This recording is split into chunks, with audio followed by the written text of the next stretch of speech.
Nous vous saluons au nom de notre précieux Dieu, le Père, le Fils, le Saint-Esprit, qu'il soit glorifié parmi nous ce matin. Et nous saluons également tous celles et ceux qui suivent sur Internet. Que Dieu vous bénisse.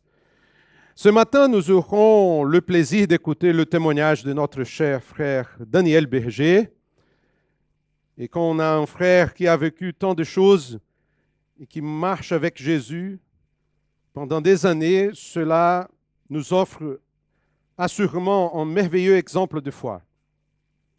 Et c'est pourquoi j'aimerais lire un passage des Écritures dans le psaume 37, versets 23 à 26. Le texte biblique dit « L'Éternel affermit le pas de l'homme. Il prend plaisir à savoir. S'il tombe, il n'est pas rejeté, car l'Éternel lui prend la main.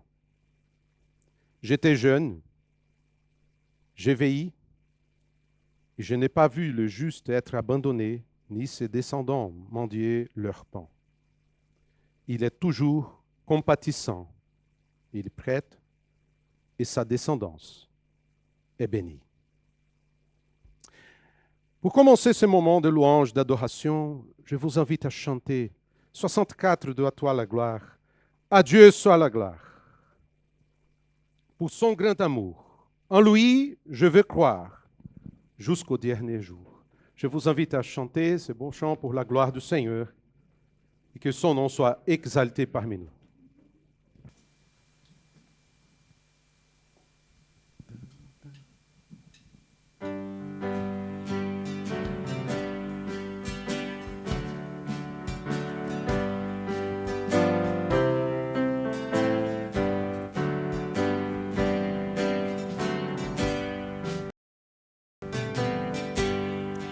À Dieu soit la gloire pour son grand amour. En lui je veux croire jusqu'au dernier jour. Jésus à ma place mourut sur la croix. Il m'offre sa grâce et je la reçois. Gloire à Dieu, Père écoute sa voix. Gloire à Dieu, monde réjouis-toi.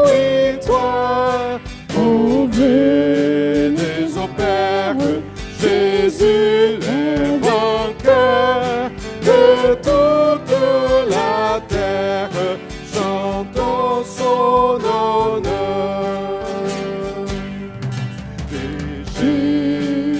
La joie inonde mon cœur. Je suis sur la voie du parfait bonheur. Selon sa promesse, Jésus me fera chanter d'allégresse quand il reviendra. Gloire à Dieu.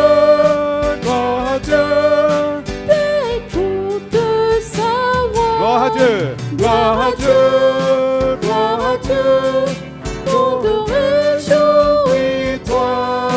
Oh, venez au Père, Jésus est vainqueur de toute la terre, chantons son honneur. Céleste patrie, mon cœur pense à toi, mon uni à Jésus son roi. Bénir sans cesse le grand Dieu sauveur, qui dans sa tendresse sauve le péché. Gloire à Dieu,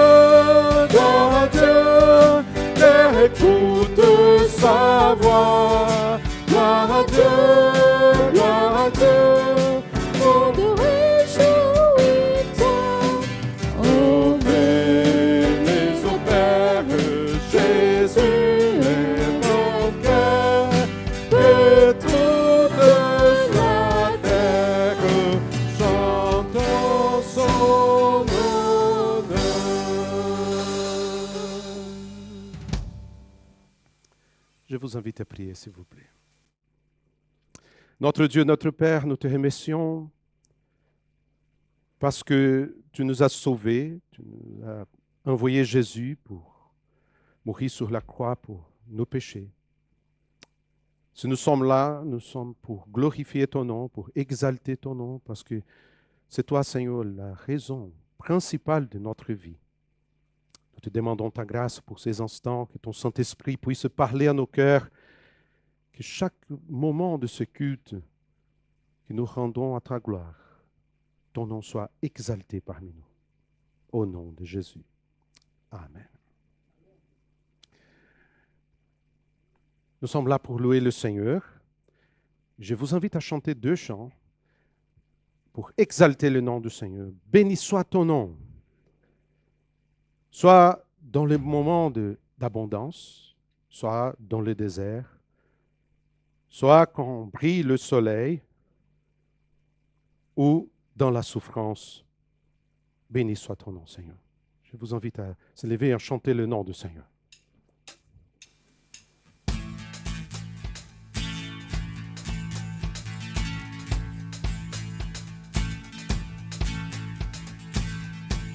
Béni soit ton nom, là où tu donnes l'abondance et déverses ta bienveillance. Béni soit ton nom.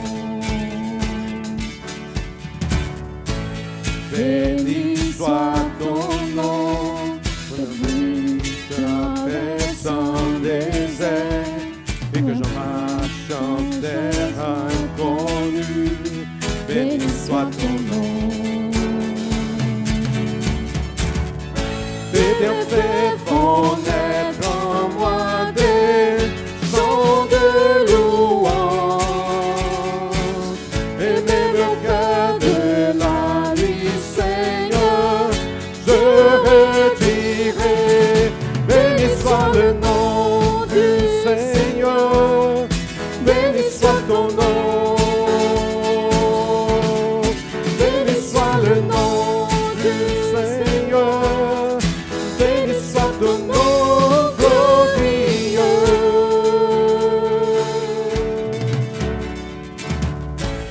Béni soit ton nom, quand soit brille le soleil, quand la vie semble me sourire.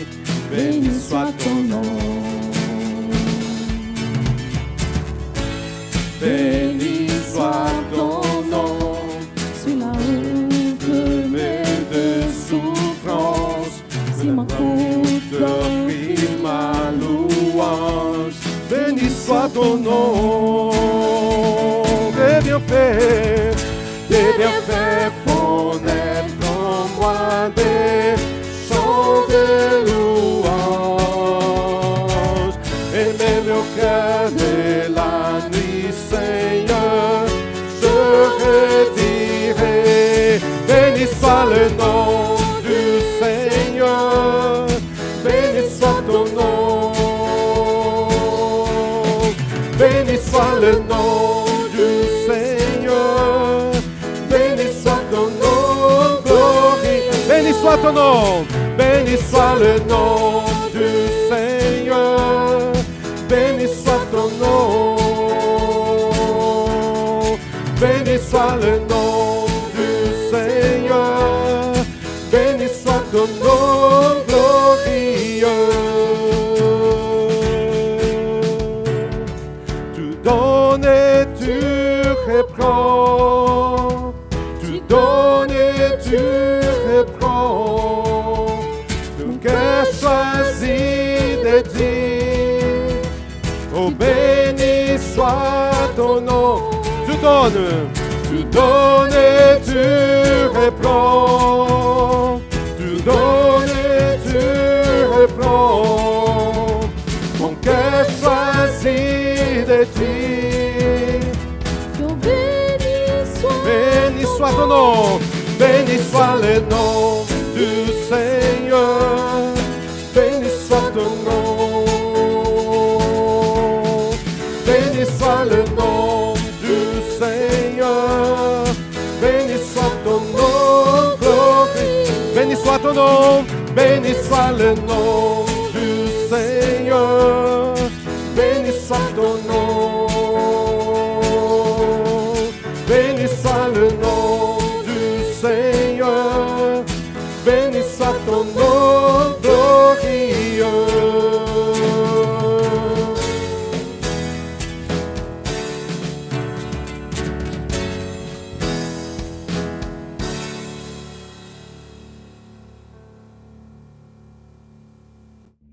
Béni soit le nom du Seigneur pour toujours. Et on va exalter le nom du Seigneur. Je vous invite ce matin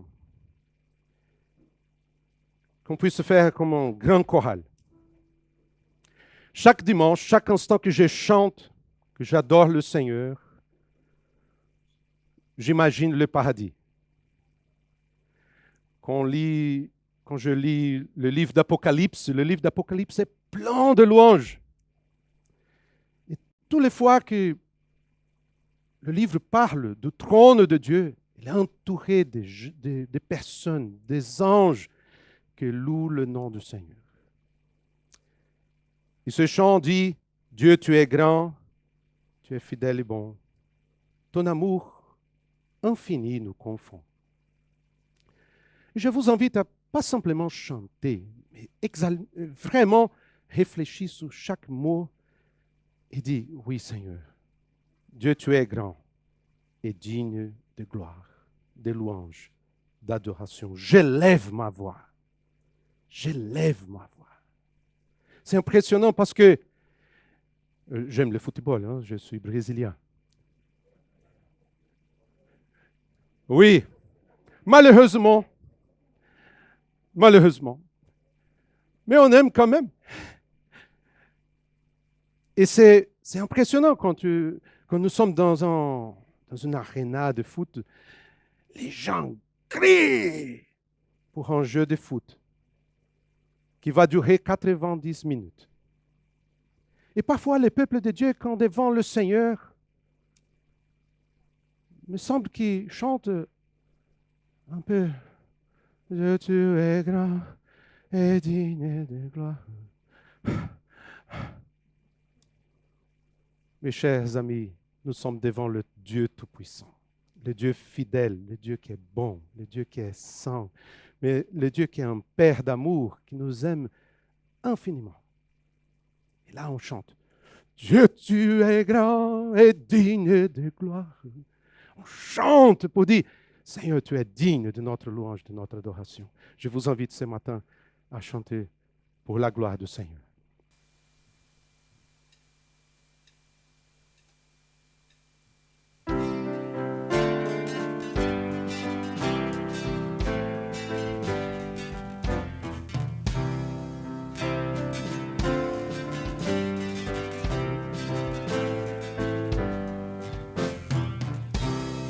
Dieu, tu es grand, tu es fidèle et bon, ton amour infini nous confond. Très bien.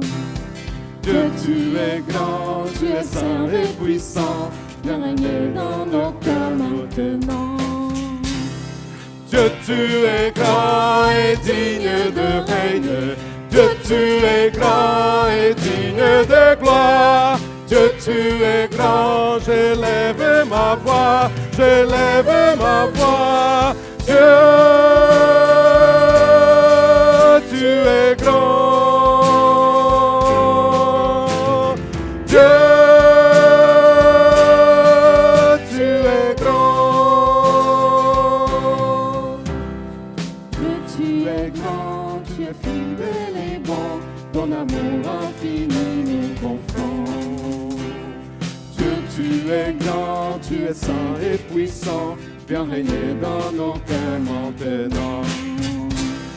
Dieu, tu es grand et digne de règne. Dieu, tu es grand et digne de gloire. Dieu, tu es grand, j'élève ma voix, j'élève ma voix. Dieu, tu es grand.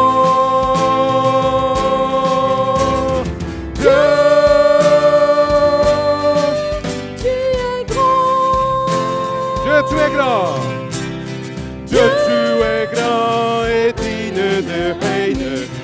tu es grand et digne de gloire, que tu es grand, j'élève ma voix, j'élève ma voix, que tu es grand, que tu es grand.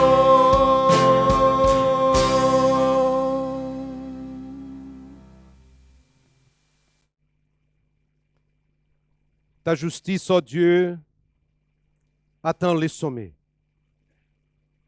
Tu as accompli de grandes choses. Ô Dieu, qui est semblable à toi? Tu nous as fait éprouver bien des détresses et des malheurs. Mais tu nous redonneras la vie. Tu nous feras remonter des abîmes de la terre. Tu augmenteras mon honneur. Tu me consoleras encore. Je te louerai au son de la lutte, du luth. Je chanterai ta fidélité, mon Dieu. Je te célébrerai avec la harpe, Saint d'Israël. Pour te célébrer, j'aurai la joie sur les lèvres et dans mon âme qui tu as libéré. Ma langue proclamera chaque jour ta justice,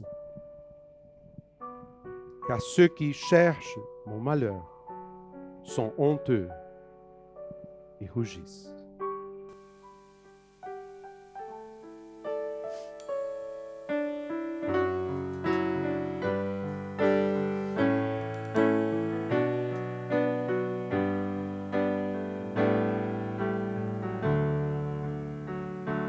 Que tu es ma force, ma consolation, une lampe devant mes pas. Ta voix a triomphé de l'ouragan, remporté le combat. Tu m'offres chaque jour Ton infaillible amour, toi qui as fixé le cours des étoiles, sois mon encre, sois ma voix. tu étends Mes ailes pour toucher les cieux, protégé par ta main. Ta grâce m'appelle à lever les cieux et suivre ton chemin. Tu m'offres chaque jour ton infaillible amour, toi qui as fixé le jour des étoiles, sois mon encre, sois ma voix. ta miséricorde Coule de la croix, ton sang m'a racheté. Dans ce que je suis, venant de toi, sans fin je te louerai. Tu m'offres chaque jour ton infaillible amour, toi qui as fixé le cours des étoiles, sois mon encre, sois ma voix. Toi qui as fixé, Toi qui as fixé le cours des étoiles, sois mon encre, sois ma voix. Sois mon encre, sois ma voix.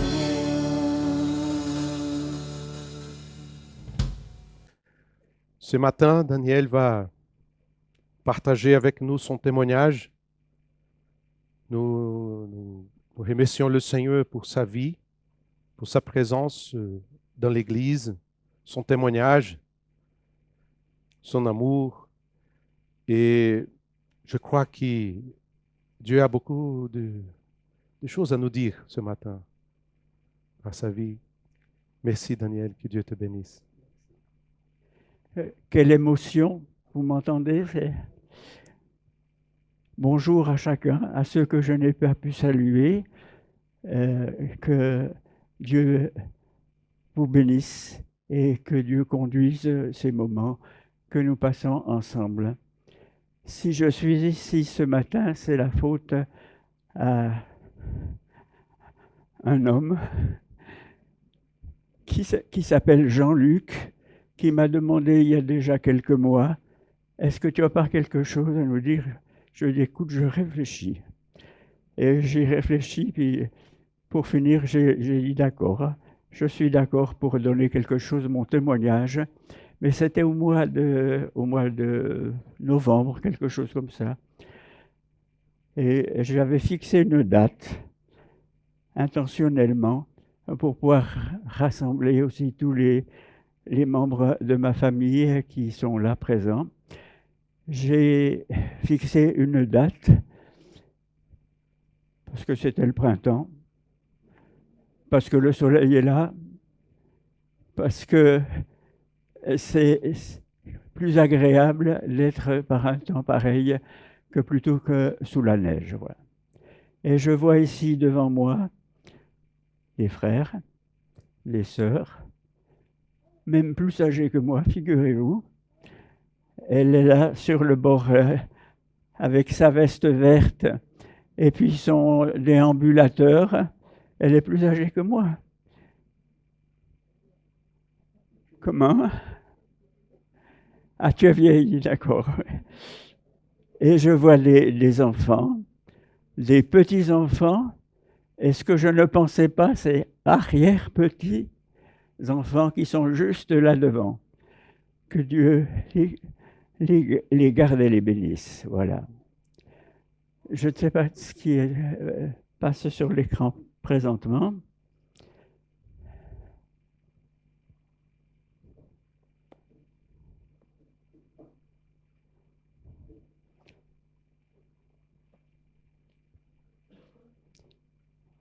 Vous voyez une photo ici qui est l'œuvre d'un peintre à Héricourt, Marconnet, un peintre qui est bien connu dans le pays de Montbéliard et qui voulait aussi, parce qu'il n'y en a pas qu'un, représenter un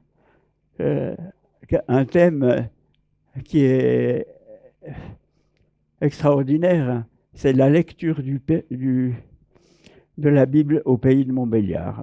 Et le soir, après les chants, après avoir traité les vaches, après avoir vendu le lait, après ceci et cela, on se réunissait pour lire la Bible. Bon, les deux personnes que vous voyez ici, ce sont des personnes qui ont été réquisitionnées par le peintre Marconnet, mais il se trouve que le monsieur, c'est mon grand-père. Et mon grand-père qui était cultivateur et qui, le dimanche, très souvent, était prédicateur.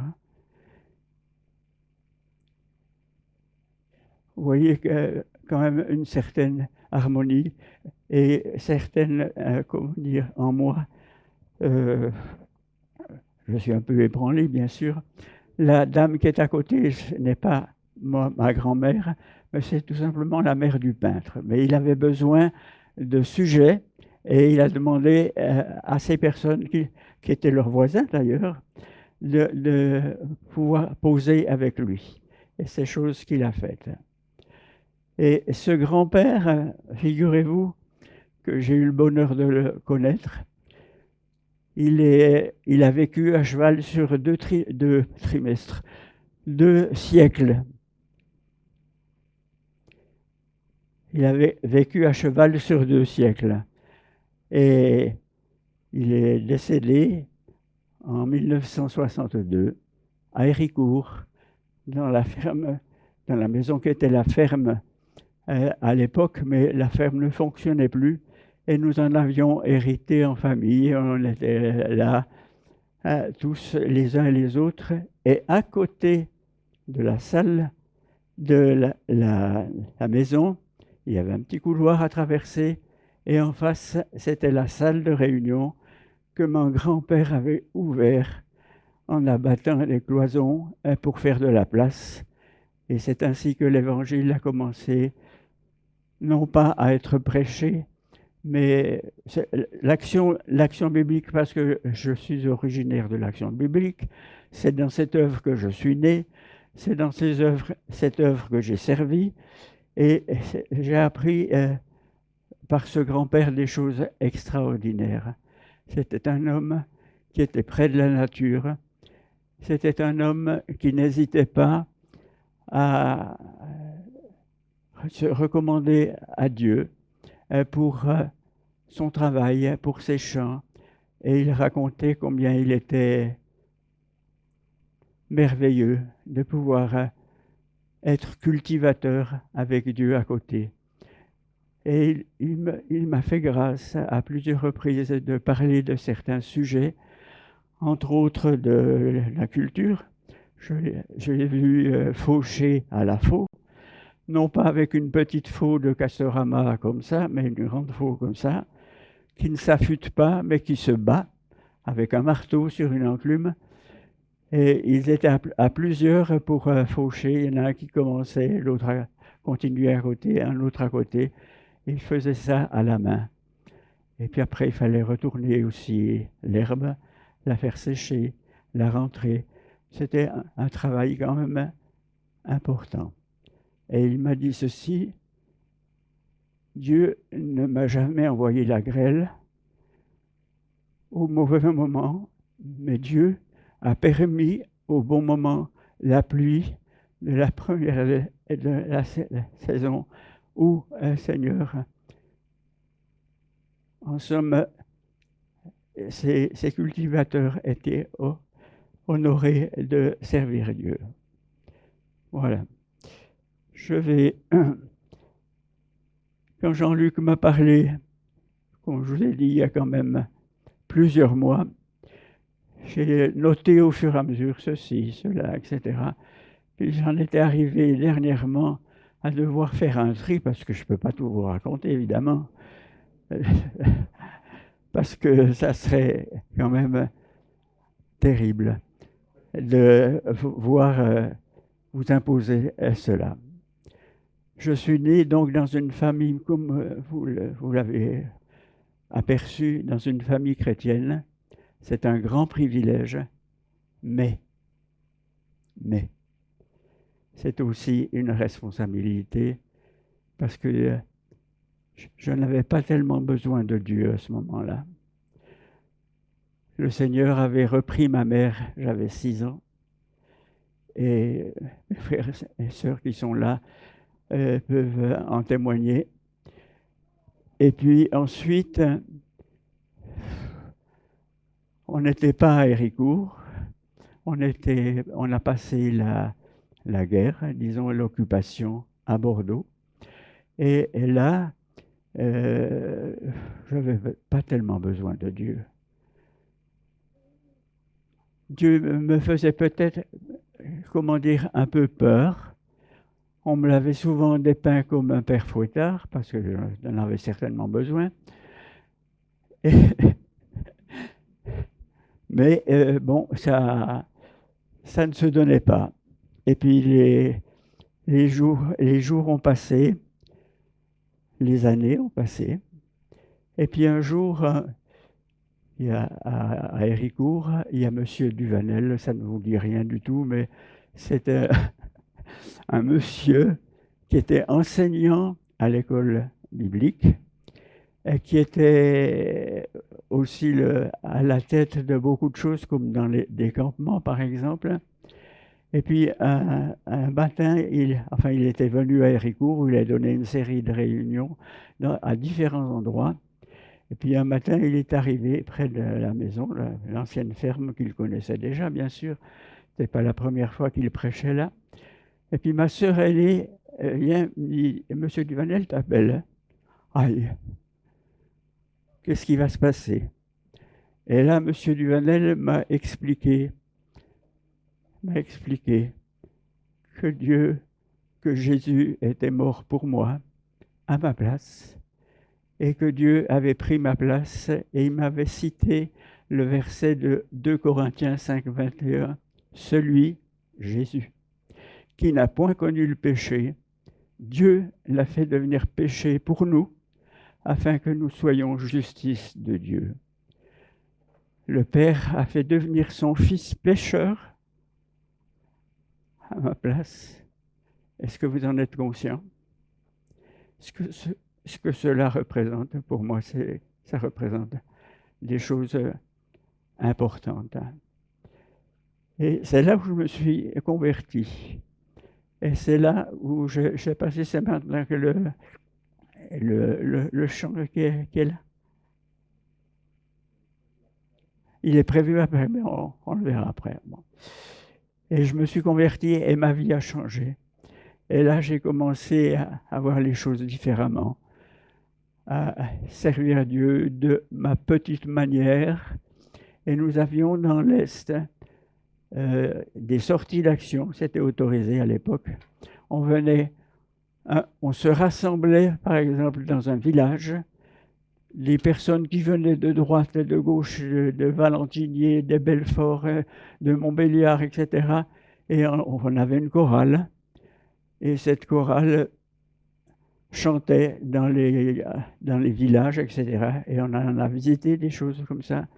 Et pendant ce temps, il y avait des colporteurs qui allaient frapper aux portes pour essayer de proposer la Bible et d'apporter le message d'en haut. Et avec mon frère cadet qui n'est plus de ce monde, qui est décédé, j'ai dit une bêtise l'autre jour, je dis il y a 24 ans, en fait j'ai 14 ans, c'est déjà pas mal. Et ma sœur Elie vient et me dit, Monsieur Duvanel aimerait te voir. Bon, et Monsieur Duvanel, c'était quand même quelqu'un d'important, bien que très, très avenant, que bien, prêt, non seulement à prêcher, mais aussi à parler.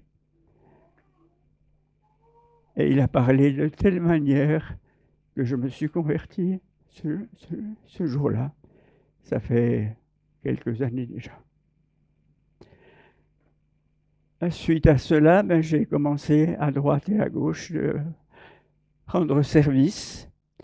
Et puis après, au bout de quelques années, Monsieur Duvanel, comme je passais à Genève, me dit « Daniel, tu dois faire la session présente. » Et j'ai dit « Monsieur Duvanel, je peux pas.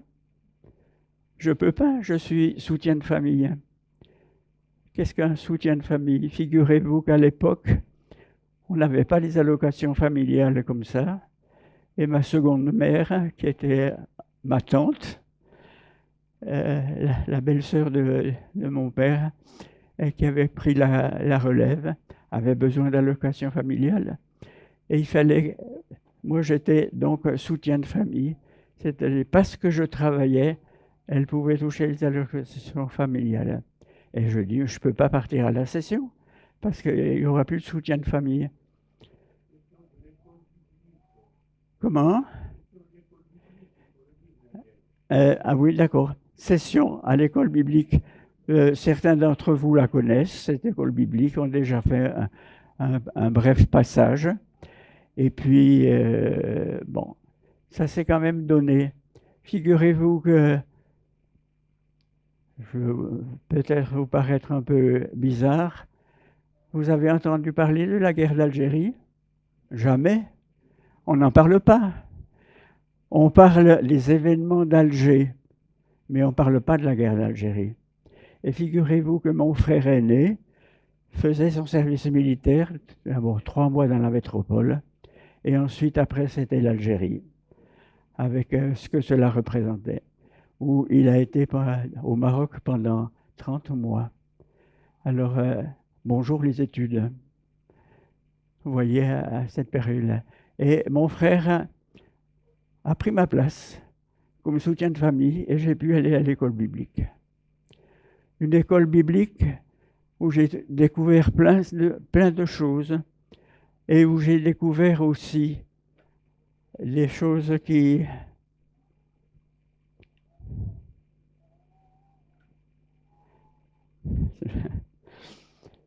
J'ai découvert plein de choses et un après-midi, la sonnerie retentit et quand la sonnerie retentissait en dehors des heures de cours ou des repas, c'était qu'il y avait quelque chose d'étranger. Et c'est quelque chose d'étranger. On a tous laissé nos affaires et on a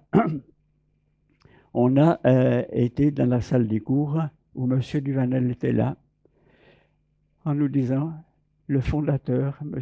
Alexander, le fondateur de l'école biblique, la première école biblique de langue française, qui en était à sa 35e session. Je faisais la 35e session. Et à cette époque-là, M. Alexander est tombé malade. Il est tombé malade, il a été hospitalisé. Et là, j'ai assisté à quelque chose de particulier, de très particulier. Parce qu'il y en a qui disaient, l'école biblique, c'est foutu. Excusez l'expression. Le fondateur n'étant plus là, tout va se casser la figure. Il y en a qui priaient pour qu'il ressuscite en somme. Il y en a qui priaient pour qu'il guérisse. Il y en a qui priaient, Seigneur, il a fait sa vie avec toi, reprends-le si c'est ton heure. Et c'est ce qu'a fait le Seigneur. Et moi, j'étais avec les personnes qui étaient convaincues qu'il avait fait son temps et que c'était le moment de partir. Et il y a eu des réunions de prière, des personnes qui ont organisé, je vous dis ça, presque confidentiellement, qui priaient jour et nuit, qui se relayaient les uns l'autre, au bout d'une heure, aller secouer un autre pour qu'il prenne la place pour prier pour que le fondateur guérisse. Jusqu'au jour, enfin, où un des membres fondateurs a dit « Seigneur, que ta volonté se fasse ». Et c'est là que le fondateur a pu partir. Parce que jusque-là, on le retenait, on ne le laissait pas partir. Et c'est là où j'ai compris que dans la prière pour les malades, nous avons là aussi des choses à apprendre. Nous avons des choses à apprendre parce que quand on prie pour les malades, et il faut prier pour les malades, on prie dans le sens pour qu'ils guérissent. Et si ce n'est pas la volonté de Dieu, si Dieu a un autre plan, si Dieu veut faire les choses différemment, il faut qu'il en ait la liberté également. Et les choses se sont déroulées, et c'est M. Duvanel, dont je vous ai déjà parlé, j'en reparlerai encore tout à l'heure, qui a pris la place naturellement pour diriger l'école biblique, mais aussi toute l'action biblique. Parce que l'action biblique, avec les différentes sessions qui avaient eu lieu, il y en avait partout.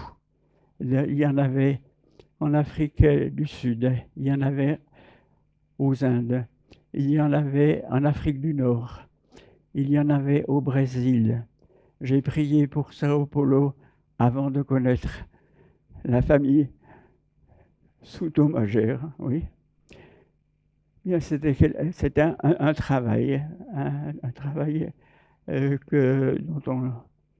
qui était utile, qui était difficile. Je pourrais vous raconter une autre, c'était pas à ma première session, à ma seconde session.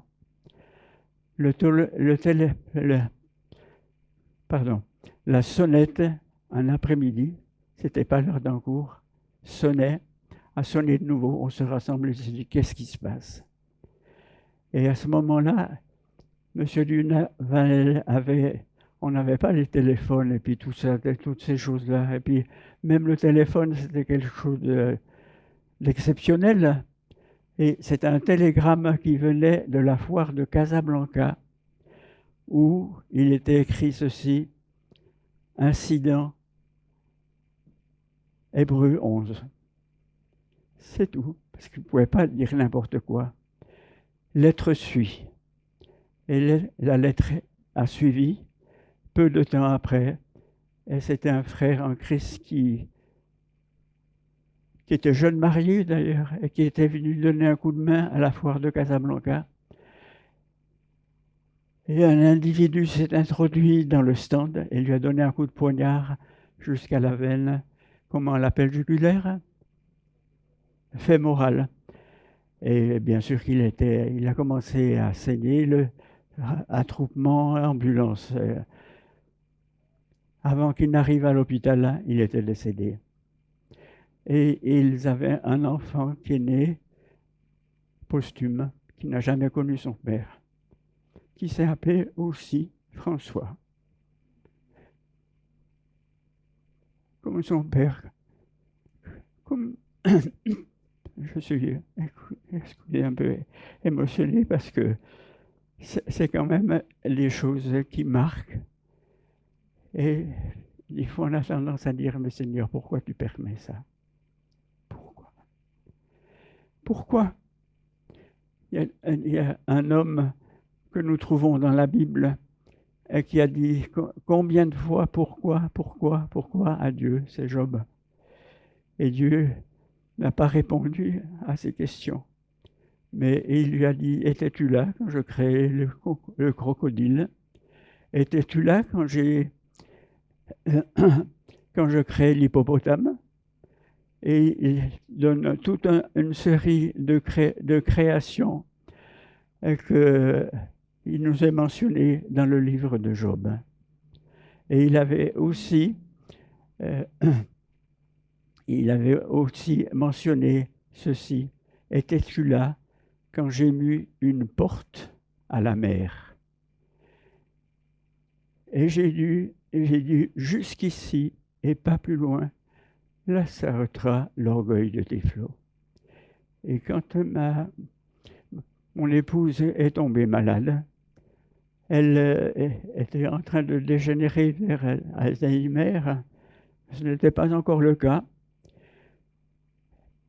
Elle avait cette prière. Tu as dit jusqu'ici et pas plus loin. Et le Seigneur l'a exaucée parce qu'il l'a reprise.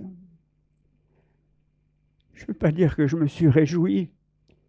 J'ai dit merci Seigneur parce que tu as conduit ainsi.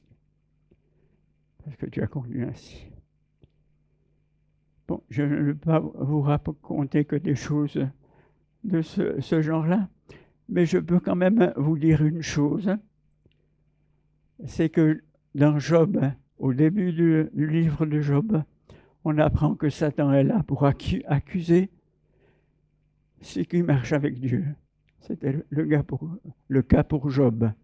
Et Job n'a jamais dévié.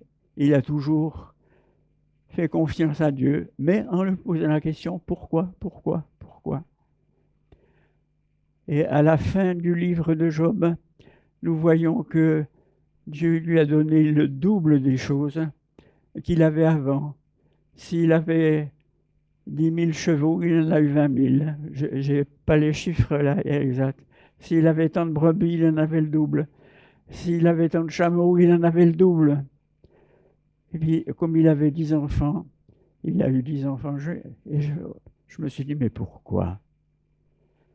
Ben parce qu'il allait les retrouver à la résurrection. Mais étaient-ils convertis, ces fils de Job? Il nous a dit que quand ils se réunissaient en tant qu'enfants, entre frères et sœurs, Job avait toujours la crainte qu'il se soit mal conduit. Et Job, qu'est-ce qu'il faisait? il offrait un holocauste, comme ça se faisait à l'époque. Et ainsi, ses enfants étaient pardonnés par l'holocauste qui représentait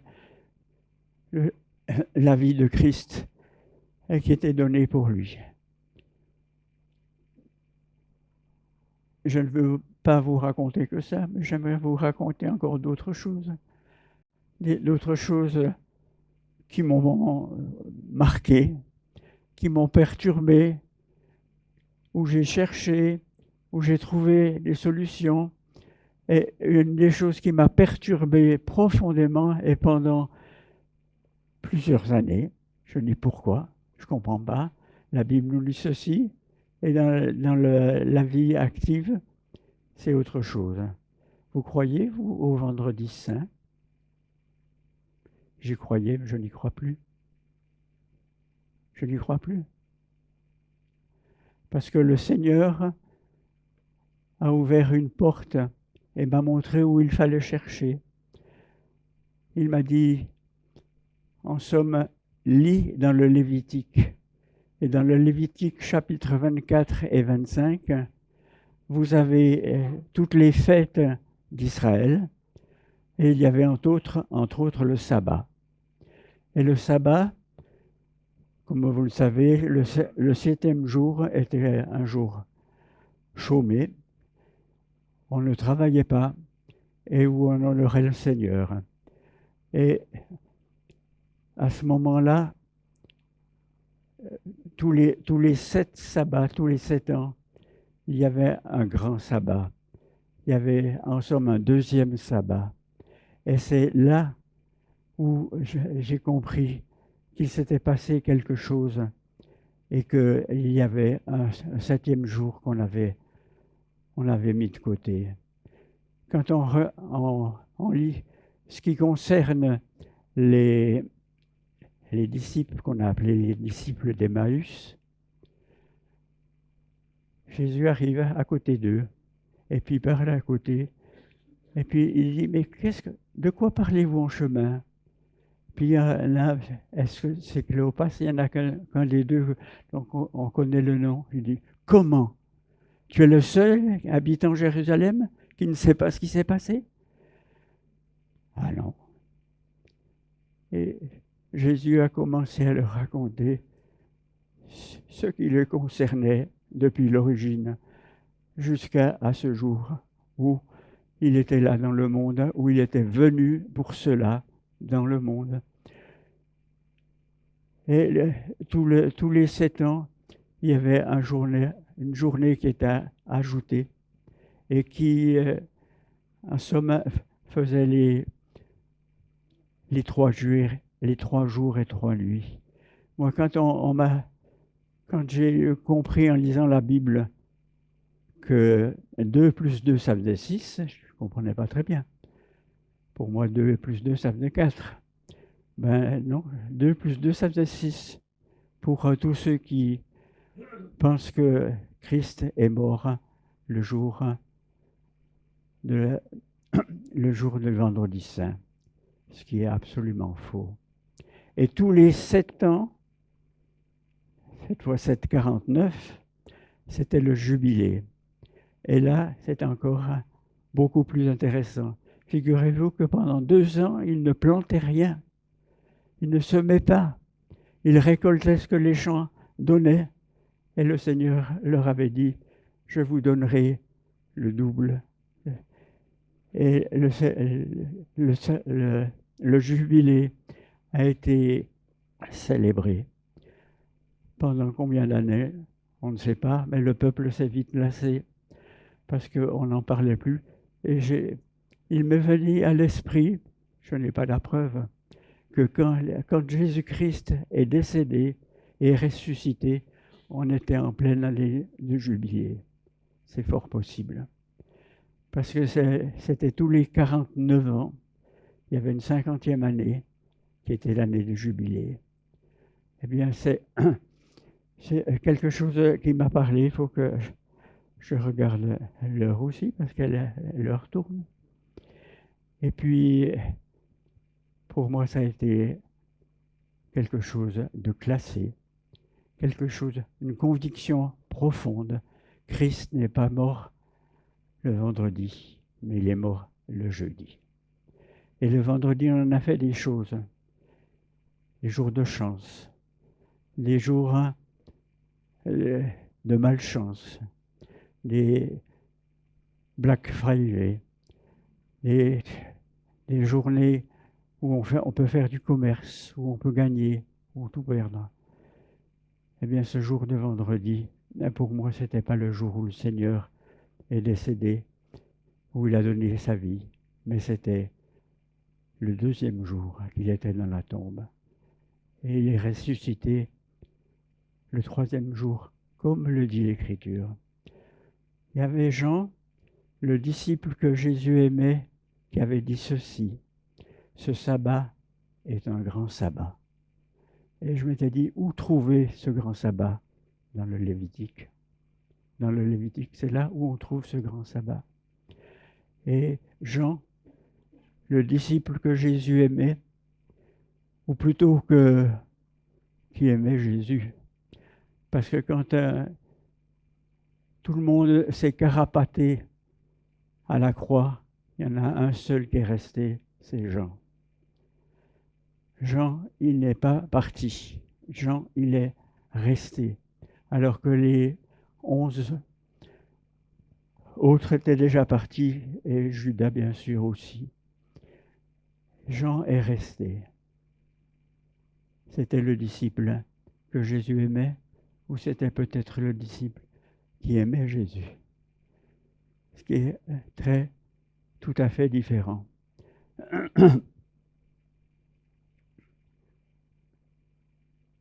C'était le disciple qui n'avait peur de rien, quoi qu'il en coûte, il était prêt à suivre Jésus. On entend beaucoup parler cette phrase, quoi qu'il en coûte. Ben, Jean l'avait appris et il la mettait en pratique.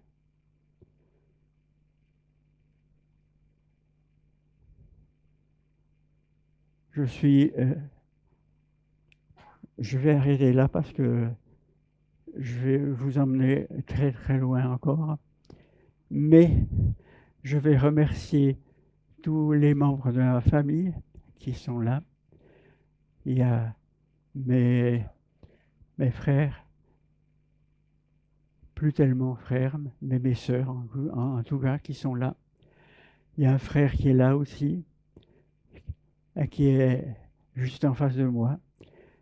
Il y a des petits-enfants, et chose à laquelle je n'avais pas pensé aujourd'hui, arrière-petites-filles et petits qui sont là devant. 4 générations.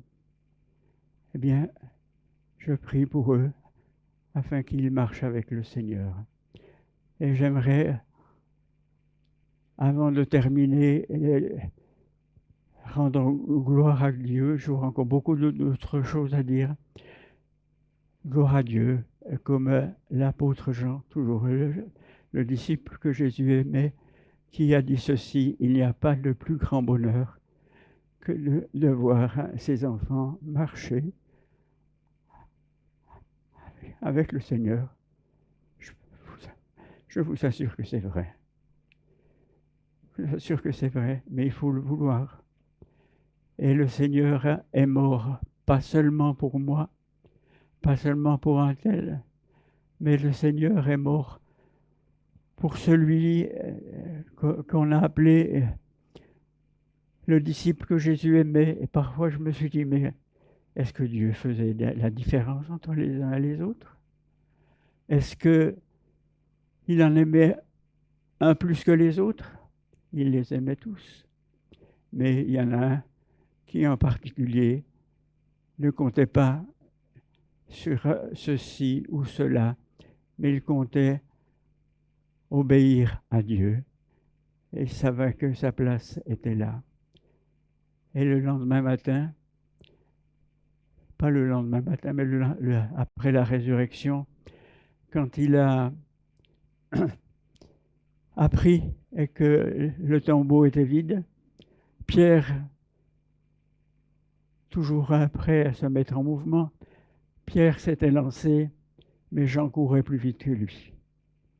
Peut-être il faudrait en parler à un coureur qui est dans la famille et qui est sélectionné pour les Jeux Olympiques.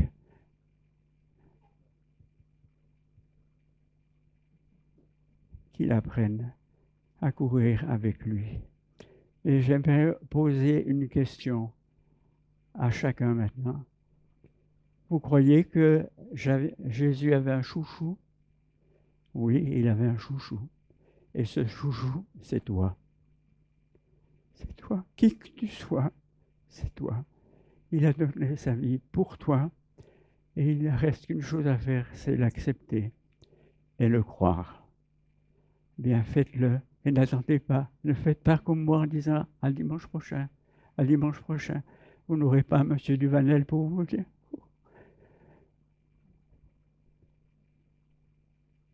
Et quand j'y pense maintenant, j'ai fait beaucoup de campements. Pendant 20 ans, j'ai fait des campements au Contamine. D'abord 3 semaines en été avec les garçons. Puis plus tard, quand M. Grandjean, que vous connaissez, qui a commencé à faire des camps d'enfants, je me suis retrouvé avec aussi le camp des filles à faire, ce qui faisait 6 semaines pendant l'été. Et là, j'étais tombé amoureux, figurez-vous. Et ça ne s'est pas donné tout de suite. J'étais tombé amoureux, mais les lunes de mon cœur n'avaient pas 15 ans encore. Et soyez rassurés, il ne s'est rien passé, rien. Rien du tout. Mais il s'est passé 10 ans comme ça. Et puis, à la fin de ma seconde session, où je vais quand même vous raconter ça, je savais que Dieu me demandait davantage que servir Dieu à côté de son travail, ceci et cela. J'ai autre chose pour toi. Et je ne sais pas si, quand vous étiez jeune, vous faisiez un concours pour savoir qui avait les plus beaux pieds. Parce que nous, ça nous arrivait de faire un concours comme ça. Et c'est dit dans la Bible qu'ils sont beaux, les pieds de ceux qui apportent l'Évangile.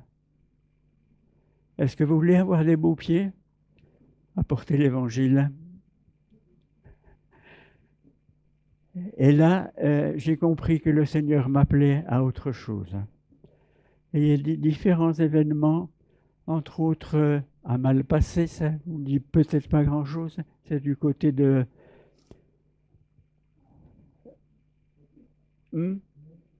Fréjus, merci, du côté de Fréjus. C'était un pays qui était complètement sec, et il pleuvait parfois, et parfois il ne pleuvait pas.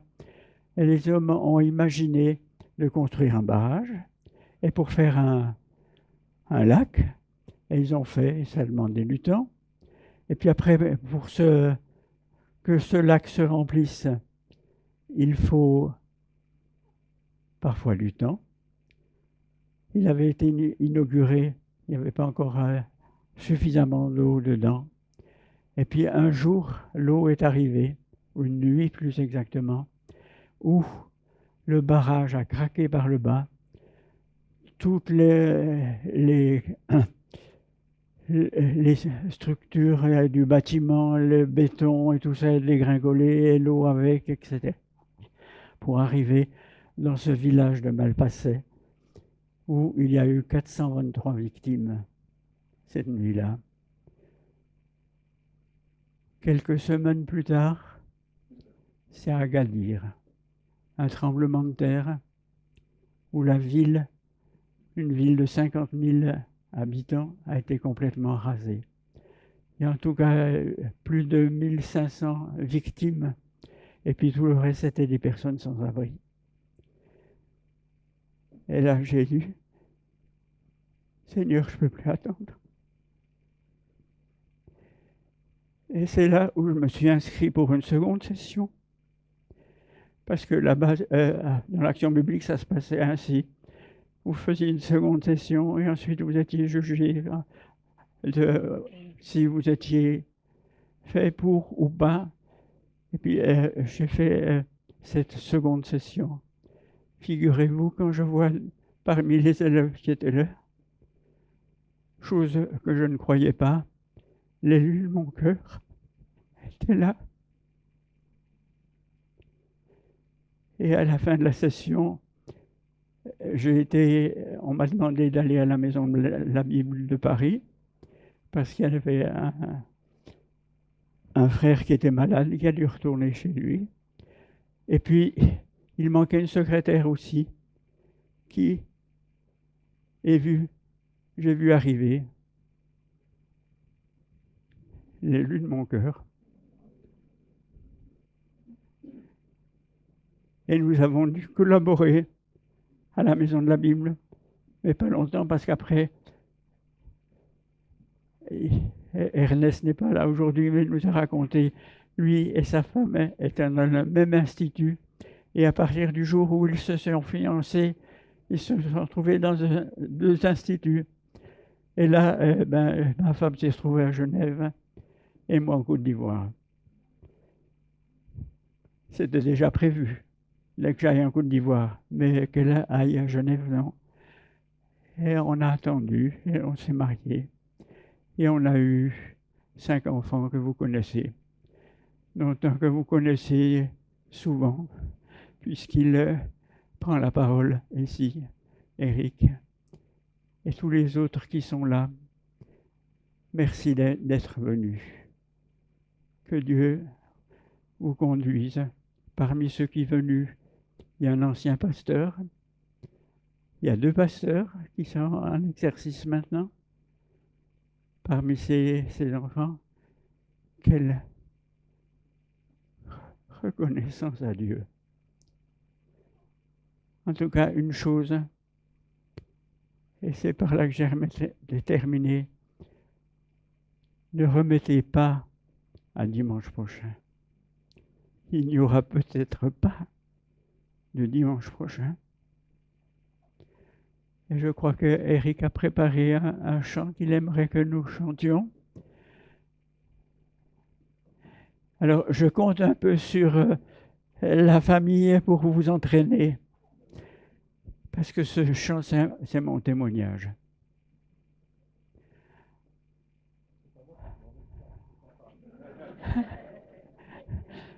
Abandonné de Dieu. Jésus abandonné de Dieu à cause de moi.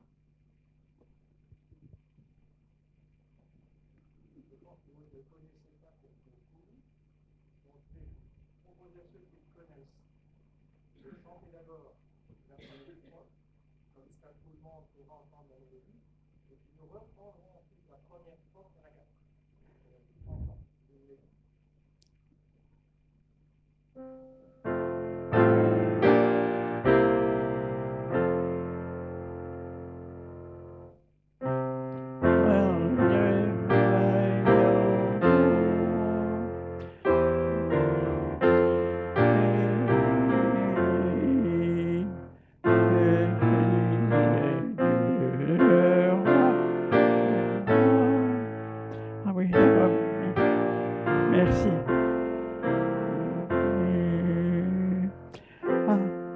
Abandonné de Dieu, pourquoi ce grand cri? Pourquoi ce voile sur les cieux? Tout l'enfer en frémit.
de ma lenteur à croire, quand Dieu m'a ainsi m'en sauve et ma propre victoire.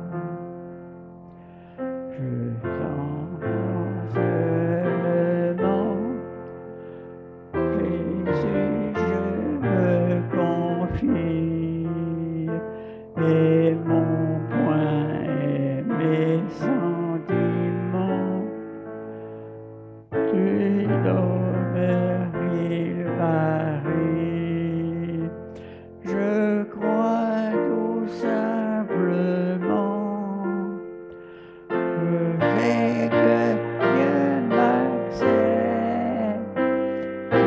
bien comme un petit enfant. Dans tes bras, je me jette. Je vais laisser la dure tâche à Gilson de conclure.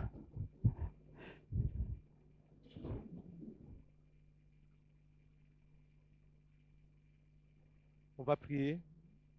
Je vous invite à prier maintenant. Merci Seigneur pour ces instants, pour la vie de Daniel. Il y a énormément de choses à dire, d'expériences qu'il a vécues avec toi. Mais la plus belle, c'était quand Jésus a touché son cœur. Et là, tu as écrit son nom dans le livre des vies.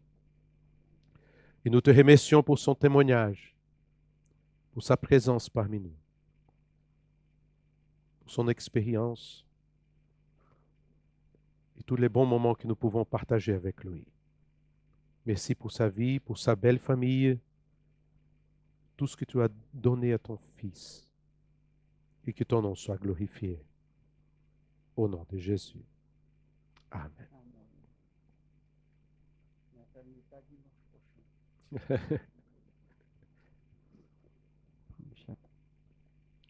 Je vais t'aider. Je vais t'aider.